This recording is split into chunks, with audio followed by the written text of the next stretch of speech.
मैं इमदाद सुमरो। आज लाहौर में अच्छा खासा उधम मचा हुआ है, पूरा शहर जाम रहा दिन भर, क्योंकि इमरान खान साहब ने एक रैली निकालनी थी और एक औरत मार्च होना था और जमात इस्लामी का हया मार्च।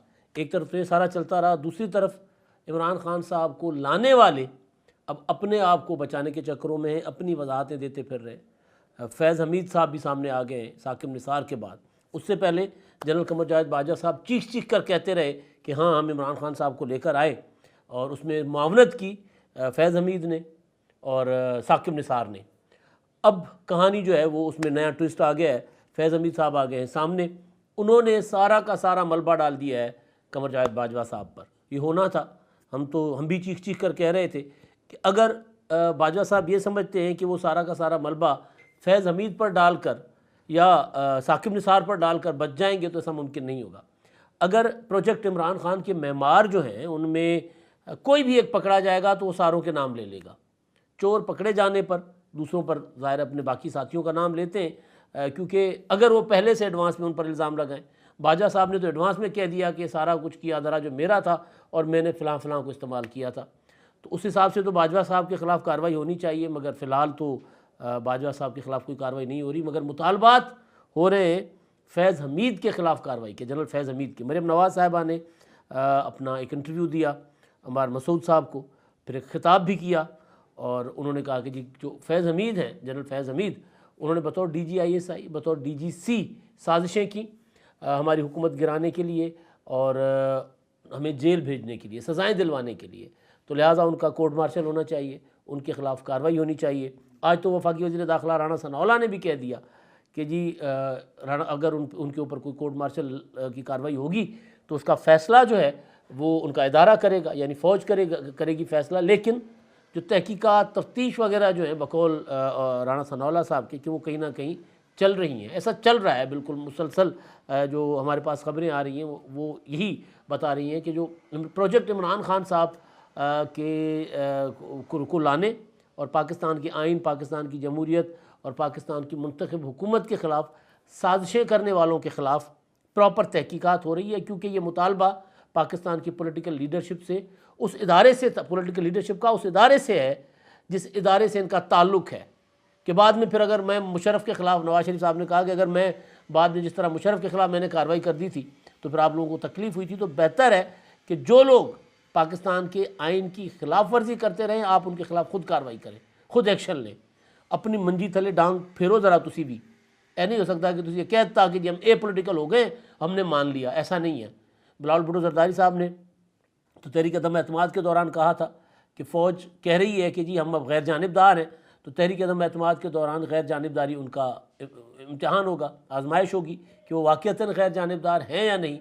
फिर जब प्रेस कॉन्फ्रेंस की DGISI और DGISPR ने, और उसमें उन्होंने कहा कि हम एपोलिटिकल हो चुके हुए हैं और इमरान खान साहब तो हमें सियासत में धकेलने की कोशिश कर रहे हैं, हमसे मुलाकातें करने की कोशिश कर रहे हैं, मुलाकातें करके हमें पेशकश करते रहे कि जी मुझे दोबारा वापस ले आओ। तो वो इमरान खान साहब, क्योंकि कमर जावेद बाजवा से उन्होंने मुलाकात की थी हुकूमत जाने के बाद भी, तो वो उन्होंने कहा कि जी इमरान खान साहब की तो ख्वाहिश है लेकिन हम अब ऐसा कुछ नहीं करने जा रहे। तो उसके बाद भी पॉलिटिकल लीडरशिप ने कहा था कि जी अगर कह रहे हैं तो ठीक ही कह रहे होंगे, ये पॉलिटिकल हो गए, लेकिन उसके लिए इक़दामात बताएंगे आगे चलकर कि क्या वाक़ईतन ये पॉलिटिकल फ़ौज या फ़ौज के जर्नैल हो गए या नहीं हो गए। तो अब जो चीज़ें अंदर से सामने आ रही हैं, जो चीखना चिल्लाना शुरू हो चुका हुआ है, वो ये बता रहा है कि अंदर से कार्रवाइयाँ तेज़ हो गई हैं। वरना जनरल फैज़ हमीद साहब जो हैं वो, उनको वजाहत ना देनी पड़ती, मजबूर हो गए फैज़ हमीद साहब वजाहत देने पर। इसका मतलब है कि फ़ैज़ हमीद साहब जो हैं वो, और उनकी जो वजाहत है वो वजाहत ये है कि अगर मुझे कुछ हुआ तो कमर जावेद बाजवा साहब बचना आपने भी नहीं है। फिर ये नहीं हो सकता कि मैं कल्ला जेल जाऊँगा, फिर मुमकिन नहीं है, फिर मैंने तो सारा कुछ बता देना है। क्योंकि एक ख़बर ये थी शुरू में कि फ़ैज़ हमीद साहब जाते जाते कमर जावेद बाजवा के ख़िलाफ़ बहुत कुछ सबूत लेकर गए हुए। इमरान खान साहब कहते हैं जी, बाजवा साहब ने कहा कि जी मेरे, इमरान खान साहब के बकौल के बाजवा साहब ने जो आखिरी मुलाकात ऐवान सदर में हुई थी इमरान खान की और कमर जावेद बाजवा की, जब वो आर्मी चीफ थे, तो उस वक्त इमरान खान साहब के बकौल कमर जावेद बाजवा ने उनको कहा था कि जी मेरी आपकी हमारे पास रिकॉर्डिंग है, मैं आपकी रिकॉर्डिंग करवाता रहता था, मेरे पास सबूत हैं, और आप तो प्ले बॉय रहे। तो खान साहब ने कहा कि जी मैंने तो कहा था जी बिल्कुल मैं रहा हूँ, गुनहगार इंसान हूँ। तो लेकिन आप हमारी रिकॉर्डिंग्स क्यों कर रहे थे, आप हमारी वीडियोज़ और ऑडियोज़ क्यों बना रहे थे। तो ख़बरें ये भी आती रहीं कि एक तो बाजवा साहब ने तो ख़ुद इमरान खान को कह दिया, लेकिन इमरान खान साहब के पास बज़रिया फैज़ बाजवा साहब के भी कई सबूत मौजूद हैं। ये जो कुछ करते रहे ना मैनेज, ये एक क्योंकि इतना इनके ऊपर एक, क्योंकि जो साजिशी होते हैं ना वो एक दूसरे पर ट्रस्ट नहीं करते कभी भी, वो एक दूसरे पर भी नज़र रखे होते हैं उनकी, बल्कि अपने मुखालफिन से जिनके ख़िलाफ़ वो साजिश कर रहे होते हैं उनसे ज़्यादा एक दूसरे पर नज़र होती है। क्योंकि वारदात डालकर फिर चोरी का जो माल होता है वो माल बराबर तकसीम करने के लिए, या कोई और मतलब अगर बहुत ज़्यादा माल हाथ लग गया है, बहुत ज़्यादा अख्तियार हाथ आ गया है, तो अख्तियार जो है कोई और तो इस्तेमाल ना करे, या माल ज़्यादा कोई और ना उठा कर ले जाए, बड़ी कमाल की चीज़ कोई और ना उठा कर ले जाए। तो इसलिए एक दूसरे पर नज़र भी होती है साजिशों की, चोरों की, डकैतों की। आपने अक्सर देखा होगा कि ये जो कई बार ऐसा होता है कि वारदात के बाद चोर आपस में लड़कर मर जाते हैं, डाकू आपस में लड़कर मर जाते हैं। ये गैंग वार जो होती है किस तरह शुरू होती है, इस तरह शुरू होती हैं। तो ये क्योंकि वारदाती थे सारे ये एक दूसरे के ऊपर भी नज़र रखे हुए थे। यानी फैज़ हमीद बाजवा साहब की रिकॉर्डिंग करवा रहे होते थे, बाजवा साहब फैज़ हमीद की रिकॉर्डिंग करवा रहे होते थे, दोनों मिलकर इमरान खान की रिकॉर्डिंग करवा रहे होते थे, और इमरान खान दोनों के सबूत इकट्ठे कर रहे होते थे। जब जहाँ जिसको मौका होता था एक दूसरे को ब्लैकमेल करने के लिए सारी चीज़ें कर रहे होते थे। तो फिर ये था कि जी इमरान खान साहब के ख़िलाफ़ अगर बाजवा साहब बोलेंगे या कोई सबूत सामने लेकर आएंगे तो इमरान खान बाजवा साहब की भी कोई ऑडियो वीडियो सामने लेकर आ जाएंगे। लेकिन अब बाजवा साहब के सामने आने से कोई फ़र्क नहीं पड़ेगा, क्योंकि वो तो एतराफ़ कर चुके हैं, एक बार नहीं कई बार कह चुके हैं कि जी इमरान खान प्रोजेक्ट इमरान खान हमने लॉन्च किया था और ये इदारे का फ़ैसला था, फ़ौज का फ़ैसला था कि इनको लेकर आना है। तो अब जो मामला जो आगे जा रहा है वो ये कि मैंने जो सुबह व्लॉग किया था उसमें मैंने गुजारिश किया था कि इमरान खान साहब के सहूलतकार जो हैं, जिनको इमरान खान साहब बचाओ बचाओ की आवाज़ें दे रहे हैं, वो ख़ुद बचाओ बचाओ की आवाज़ें दे रहे हैं एक दूसरे को, या अपनी वजाहतें देते फिर रहे हैं, कस्में खाते फिर रहे हैं कि जी हमने नहीं किया, हमें तो किसी और ने कहा था। जैसे साकिब निसार साहब आजकल रोज़ाना किसी ना किसी से गपशप लगाते हैं।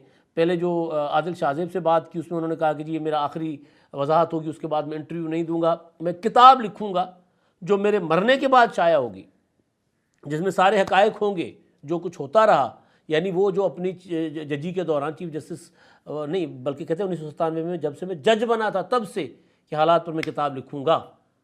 तो वो बाद में फिर सियाणों ने सवाल उठाया कि अगर आपके अंदर इतनी अखलाकी जुर्रत है कि आप सच बोलें तो फिर वो सच अपनी ज़िंदगी में बोलें ताकि आपसे सवाल हो, ताकि आप ज़िंदा हों, कोई आपको काउंटर कर सके। ये नहीं हो सकता कि आप जो है वो अपनी मर्ज़ी का सच बोलकर लिख कर किताब चले जाएं। ज़ाहिर खुद ही कह रहे हैं कि मेरे मरने के बाद शाया होगा, तो आप मर जाएंगे तो फिर जवाब किससे मांगा जाएगा, हिसाब किससे मांगा जाएगा। अगर बहुत ही आप कोई हैं अपने उसूल पसंद आदमी तो अपनी ज़िंदगी में लिखें। तो वो अलग से कहते फिर रहे हैं कि जी मैंने इमरान खान साहब को पूरा सादिक और अमीन डिक्लेयर नहीं किया था, अभी पूरा और आधा पता नहीं क्या होता है। उसके बाद फिर एक और उन्होंने अपना बात कर ली जाहिद गिशकुरी के साथ। उसके बाद फिर अपना अजमल जामी और क्या नाम है उनका शामी साहब, मुजीब रहमान शामी साहब, उनसे मुलाकात करके उनके साथ काफ़ी सारे राज़ो न्याज किए हैं। उस पर मैं अगले व्लॉग में बात करूँगा। अभी मुद्दा फैज़ हमीद साहब का है और लाहौर का उधम। तो ये वो अलग से वजाहतें देते फिर रहे हैं। अब पहली बार ऐसा हुआ है कि फैज़ हमीद जो हैं वो वजाहत देने पर मजबूर हुए। मरीम नवाज़ साहबा का प्रेशर, नवाज़ शरीफ साहब का प्रेशर, और फिर हुक्मरान इत्तेहाद जो है जिसने हुकूमत में आने से पहले कह दिया था कि फैज़ हमीद जो हैं उनके ख़िलाफ़ कार्रवाई होगी। उसका सबूत आसिफ जरदारी साहब की वो स्टेटमेंट है जो उन्होंने दी थी एक प्रेस कॉन्फ्रेंस के दौरान, जिसमें उन्होंने कहा था कि जी फैज़ हमीद के मुतालिक सवाल था कि उसका वो कहाँ पर है, उसको उसका क्या होगा। तो उन्होंने जरदारी साहब ने कहा था वो तो खुदे लाइन लग चुके हुए हैं। तो फैज़ हमीद का ज़ाहिर मुस्तकबिल नहीं था, और सबसे पहला टारगेट जो थे फैज़ हमीद साहब थे। ये जो इमरान खान तो उस तरह टारगेट नहीं थे। इमरान खान साहब की हुकूमत चली गई, लेकिन इमरान खान साहब को बिल्कुल निहत्ता करने के लिए, यानी इदारों के अंदर से जो चीज़ें मैनेज हो रही थी, जज मैनेज हो रहे थे, फ़ौज के अंदर फ़ोन जा रहे थे लोगों को कि जी आपने इमरान खान का साथ नहीं छोड़ना, वो जो चीज़ें चल रही थी, तो उसको रोकने के लिए फैज़ हमीद साहब टारगेट थे और फैज़ हमीद साहब को अर्ली रिटायर किया गया। तो अब जब मरीम नवाज़ साहबा कह रही हैं कि फैज़ हमीद का कोर्ट मार्शल किया जाए, उनसे सवाल किया गया कि जी बाजवा के मुतालिक आप क्यों नहीं बात कर रही, तो वो कह रही जी बाजवा के मुतालिक भी हमने बात की हुई है, लेकिन फैज़ हमीद के ख़िलाफ़ तो सबूत हैं और बात ठीक भी है, क्योंकि शौकत अजीज़ सिद्दीकी साहब जो थे चीफ जज अपना इस्लामाबाद हाई कोर्ट के जज, उनको फैज़ हमीद साहब के मुतालिक इंकशाफात करने की वजह से ही अपना हटाया गया था जजी से। उन्होंने कहा था कि जी ISI जो है वो मर्ज़ी के बेंच बनवा रहा है नवाज़ शरीफ के मुकदमात में, और फिर फैज़ हमीद मेरे पास चल कर आया कि जी मरीम नवाज़ को नवाज़ शरीफ को सज़ा हो जाएगी और आपने इनकी अपीलें नहीं सुननी वरना हमारी 4 साल की मेहनत ज़ाया हो जाएगी। तो उन्होंने कहा कि जी मैंने आपसे पूछा कि जी आप ये कैसे, अभी तो मुकदमा चल रहा है, अभी तो ट्रायल है, तो आपको पहले कैसे पता चल गया कि जी उनको सज़ा होने जा रही है? तो उन्होंने कहा कि जी हमने सारा मैनेज कर लिया, बस आप चीज़ें, आपने कुछ ऐसी गड़बड़ नहीं करनी कि हमारा काम ख़राब हो जाए। वो उन्होंने अपनी जो पिटिशन थी अपनी बरतरफ़ी के ख़िलाफ़, जज साहब ने उसमें बयान हल्फ़ी दिया हुआ था, और मरीम नवाज़ साहिबा ने उस बयान हल्फ़ी की बुनियाद पर जो है वो अपना बरी हुई थी। अदालत में उन्होंने इस्लामाबाद हाई कोर्ट में मुतफ़र्रिक़ दरख्वास्त दायर करके जज साहब का बयान हल्फ़ी जमा करवाया था कि जी ये देख ले, ये होता रहा था, ये करते रहते फैज़ हमीद साहब। इस तरह हमें सज़ाएँ सुनाई गई थी, तो मरीम नवाज़ साहिबा जो है उनकी सज़ाएँ ख़त्म हो गई थी, उनको बरी कर दिया गया था। तो अब वो मुतालबा ये कर रही है कि जी फैज़ साहब के ख़िलाफ़ क्योंकि सबूत हैं, लिहाजा फैज़ हमीद के ख़िलाफ़ कोर्ट मार्शल किया जाए उनका। तो कामरान खान साहब जो हैं उन्होंने ट्वीट किया है, और ज़ाहिर है कामरान खान साहब उनके ही आदमी हैं, जो गैर जमहूरी क़ुव्वतें होती हैं उनकी रोज़ाना आजकल देख रहे हैं ना, कामरान खान साहब को शौक़ चढ़ा हुआ है टेक्नोक्रेट हुकूमत का।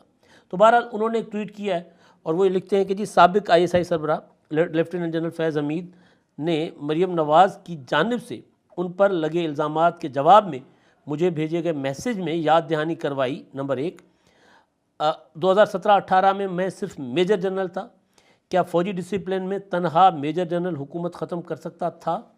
दूसरा, फ़ौज में फ़ैसला सिर्फ चीफ़ का होता है? तीसरा, तमाम फ़ैसले अदालतों ने किए। अब वो ये फ़िक्स कर रहे हैं अपने उस वक्त के आर्मी चीफ़ अपने साथी कमर जावेद बाजवा साहब को, और दूसरा फ़िक्स कर रहे हैं साकिब निसार साहब को या पाकिस्तान की जुडिशरी को कि नवाज़ शरीफ साहब के ख़िलाफ़ जो साजिशें हुई थी वो फ़ौज के अंदर से जो हुई थी वो आर्मी चीफ़ ने की थी, वो उसको लीड कर रहे थे, और मैं तो एक मातहत था, और बतौर मातहत मुझे जो ऑर्डर मिलता था मैं कर लेता था। तो लिहाजा रगड़ो अपना कमर जावेद बाजवा साहब को। मैंने एक बार नहीं कई बार गुजारिश की हुई है कि जी ये अगर मामला जाएगा तहकीकात और तफ्तीश में, अगर फैज़ हमीद साहब जिनके ख़िलाफ़ अंदर से कार्रवाइयाँ तेज़ हो चुकी हुई हैं, उनका नेटवर्क पकड़ा गया है, अफसरान कई जो है वो कुछ निगरानी में थे, कुछ गिरफ़्तार हो चुके हुए हैं अंदर फ़ौज के अंदर, वो सारा पता चला कि वो सारा का सारा फैज़ हमीद साहब का नेटवर्क था, तो उस पर जो है वो कार्रवाइयाँ तेज़ हो चुकी हुई हैं। तो उस वक्त मैंने कहा था कि अगर ये नेटवर्क पकड़ा गया है और लोग फैज़ हमीद के ऊपर अगर गवाह बन जाएंगे, तो फैज़ हमीद साहब जो है वो कमर जावेद बाजवा के ऊपर गवाह बनेंगे कि बाजवा साहब के कहने पर हमने ये सारा कुछ किया था, और ये बात कोई गलत नहीं है। इसमें मतलब ये है कि फैज़ हमीद साहब ज़ाहिर साजिशें तो करते रहे थे, लेकिन अगर आर्मी चीफ़ ना चाहते, जो आर्मी चीफ़ का मंसूबा ना होता, तो फिर ये सारा कुछ नहीं हो सकता था। ना नवाज़ शरीफ नाअहल होते, ना नवाज़ शरीफ जेल जाते, ना मरीम नवाज़ जेल जाती, ना आसिफ ज़रदारी जेल जाते, और ना इमरान खान को वज़ीर आज़म बनाया जाता। तो मंसूबा तो सारा उनका था। तो बहरहाल अब ये है कि अब अंदर से पहले इमरान खान और फैज़ हमीद अपना बाजवा एक दूसरे को एक्सपोज कर रहे थे, अब सामने आ गए हैं फैज़ हमीद साहब भी। तो लड़ाई बड़ी दिलचस्प हो गई है, मतलब चोर जो हैं वो अब एक दूसरे के ऊपर इल्ज़ामात लगाना शुरू हो गए। ये हमारी जमहूरियत के चोर हैं, ये हमारे आइन पर इन्होंने डाका मारा था, इन्होंने अवामी मैंडेट चुराया था, इन्होंने RTS बिठाया था, इन्होंने मतलब क्या क्या खिलवाड़ किया पाकिस्तान के साथ। आज जो हम भुगत रहे हैं कि पाकिस्तान डिफ़ॉल्ट होने की तरफ जा रहा है, इसके आर्किटेक्ट ये सारे थे, और आपस में लड़ पड़े हुए। अब आज अभी थोड़ी देर पहले तक तो उधम मचा हुआ था लाहौर में। इमरान खान साहब ने आज एक रैली निकालनी थी, इलेक्शन की रैली और अदलिया बचाओ रैली, नई तहरीक उन्होंने शुरू कर दी, क्योंकि अदलिया बचाओ नहीं है बेसिकली, ये अदलिया बचाओ का नारा जो इमरान खान साहब का है, अदलिया मुझे बचाओ है। आज भी लाहौर हाई कोर्ट में उन्होंने दरख्वास्त दायर की है कि जी मुझे इस अदालतों में ना बुलाया जाए, मुझे जो है वो वीडियो लिंक पर लिया जाए। रैली की क़यादत करने का ऐलान इमरान खान साहब ने किया था कि जी रैली की क़यादत करेंगे। वो तो खैर हुकूमत ने आज अपना सख्ती की, रियासती ताकत का इस्तेमाल किया, निगरान हुकूमत ने रोक दिया गया, कारकुनों को गिरफ़्तार किया, अपना शेलिंग की, वाटर कैनन का इस्तेमाल किया, जो कि गलत है, काबिल मज़म्मत है। ये आमराना इक़दाम होते, ये कोई अच्छी चीज़ नहीं हुकूमत ने की। आज इमरान खान रैली निकाल रहे थे, निकाल लेते, क्या हो जाता है रैली निकालने से। हाँ, ये ज़रूर था कि मैंने अपने वीलॉग में कहा था कि इमरान खान साहब आज औरत मार्च के दिन क्यों रैली निकाल रहे हैं, ये क्वेश्चन ज़रूर था। तो उसके लिए चीज़ों को मैनेज किया जा सकता था, उनको कहा जा सकता था, औरत मार्च वालों को कहा जा सकता था, और उनको वैसे भी महदूद किया गया। मैं औरत मार्च में ही था आज। यानी इतना कमाल हम जो है ना, लोग हमारे सवाल उठाते हैं कि जो औरतें क्या आज़ादी चाहती हैं, औरतों को अपने हुकूक के लिए जो उन्होंने मार्च किया है ख़वातीन के आलमी दिन के मौके पर, उसको चारों तरफ से कवर किया गया, कंटेनर लगाकर सड़कें बंद की गई, पुलिस की भारी नफरी चल रही थी, पहरे में औरतें अपनी आज़ादी के लिए, अपने हुकूक के लिए मार्च करती हैं। यानी उनको ये भी हक हासिल नहीं है कि वो इंडिपेंडेंटली सुकून के साथ अपने हुकूक की बात कर सकें। पहरा था कि इनके ऊपर हमला होगा। फिर लोग सवाल करते हैं कि जी औरतें जो हैं वो क्या हुकूक मांगती हैं, जी कौन से हुकूक हैं जो औरतों को नहीं मिले। भाई उनको सड़क पर निकल कर अपने हक के लिए नारा लगाने का हक हासिल नहीं है। तो सवाल तो बाकी चीज़ें तो बात की हैं। तो बहरहाल तो इमरान खान साहब ने ऐलान कर रखा था आज के दिन का। पहले औरत मार्च तो बड़ा पहले से तयशुदा होता है, 8 मार्च ख़वातीन का आलमी दिन होता है, तो डिसाइडेड होता है कि औरत मार्च निकलना होता है। तो उसी दिन इमरान खान साहब ने ज़ाहिर शरारत के लिए ये किया था, लेकिन उसके बावजूद अगर वो करना चाह रहे थे तो हुकूमत उनको रैली करने देती, औरत मार्च को फुल प्रोटेक्शन देती, जिस तरह दी थी मज़ीद दे देती, और उनको आज़ादी दे देती कि जाओ जी। उसके बाद अगर दफ़ा 144 है मुकदमात बना लेती। जो तमाशा हुकूमत ने आज लगाया है, ये जो जमहूरियत के लिए एक धब्बा है, जमहूरी मुल्क के लिए एक धब्बा है। इस तरह नहीं किया जाता। इमरान खान के ऊपर मुकदमा आते हैं, इमरान खान को पकड़ लें आप। इमरान खान अगर गिरफ़्तारी नहीं देते अदालतों के ऑर्डर पर तो आपकी कमज़ोरी है। इमरान खान अगर चालबाजियाँ चल रहे हैं तो उनको आपको समझना चाहिए। लेकिन अगर इमरान खान रैली निकालना चाहते हैं, उनके कारकुन बाहर सड़क पर आना चाहते हैं, और वो भी इलेक्शन का शेड्यूल भी जारी हो गया पंजाब में, तो उसमें इलेक्शन का जो है वो माहौल तो बनना है। इलेक्शन हो ना हो लेकिन माहौल तो बनेगा। वो बात की बात है, नहीं होंगे तो फिर ज़ाहिर माहौल ठंडा पड़ जाएगा। तो बहुत जो है वो काबिल मज़म्मत और शर्मनाक अमल आज लाहौर में हुआ है। पूरा शहर जैम हुआ था, और सिर्फ इस वजह से कि जी इमरान खान जो है वो रैली निकाल कर बाहर आ रहे थे। तो निकालने दें भाई रैली। आज़ादी, आवाज़ बंद कर दी, टीवी पर पाबंदी लगा दी, ये इन पाबंदियों से कोई ख़ास फ़र्क नहीं पड़ना। इमरान खान साहब को जितनी ढील होगी वो ज़्यादा एक्सपोज होंगे, जितनी पाबंदी लगाएंगे इमरान खान साहब को तो इतना उभरेंगे। अब तक ढील थी तो इमरान खान साहब एक्सपोज हो गए। अब पाबंदियाँ लगा कर क्या कर लेंगे इमरान खान का, तशद्दुद करके, गिरफ्तारियाँ करके क्या कर लेंगे। उससे इमरान खान साहब का जो मकसद है वो हासिल होगा। इमरान खान साहब का वो, क्योंकि इमरान खान साहब तो ज़ाहिर है लोगों के जज्बात के साथ खेलते हैं। मैं तो पहले दिन से कह रहा हूँ कि इमरान खान का जमहूरियत से, आइन से, कानून से, सियासत से कोई ताल्लुक़ नहीं है। वो अफरा तफरी और इंतशार चाहते हैं। उसी के लिए आज उन्होंने रैली करनी थी, लेकिन करने दी जाती, रैली करने दी जाती। अगर इंतशार करते तो उसके बाद कानून हरकत में आता। अब तक के लिए इतना ही। अल्लाह।